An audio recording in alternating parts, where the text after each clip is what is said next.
Driver এবং বাসটির যান্ত্রিক ত্রুটি এবং ড্রাইভারের অদক্ষতাটাই ওই দুর্ঘটনাটা ঘটিয়েছে।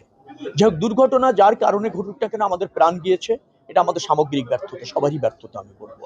রাস্তার থেকে আপনার ফেরিতে ওঠার জন্য ছিল ওখানে, সেটা স্ট্যান্ডার্ডই ছিল, সেখানে কোনো ব্যত্যয় ঘটেনি। ব্যত্যয় যেটা হয়েছে সেটা হচ্ছে বাসটি দাঁড়ানো ছিল, এখনো পর্যন্ত ফেরি ওখানে ল্যান্ডিং করে ওঠার পরিবেশই তৈরি হয়নি, ল্যান্ডই করেনি ফেরি, যান বোঝাই ছিল ফেরিটা, সে হঠাৎ চলতে শুরু করে।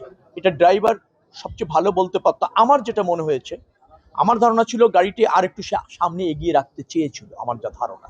যেখানে সে গাড়িটা রেখেছিল তার কাছে মনে হয়েছিল সামনে কিছুটা জায়গা আছে, স্টার্ট আর একটু এগিয়ে রাখি।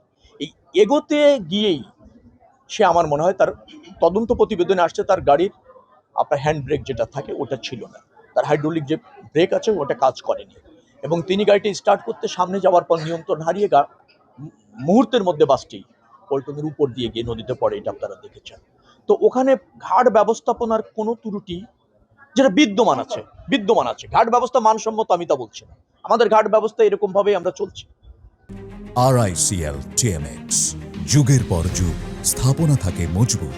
কেন ওইভাবে স্থায়ীভাবে করা যাচ্ছে না তারও কিছু কারণ আছে, আমি আমার বক্তব্য আপনি শুনেছেন, যেটা আমি ওখানে কাজ করতে গিয়ে দেখেছি, যে এই জায়গাগুলিতে আমাদের কিছুটা প্রতিবন্ধকতা আছে, যেগুলি হঠাৎ করে একটা অবকাঠামো দিয়েই আপনি সমাধানের যোগ্য না।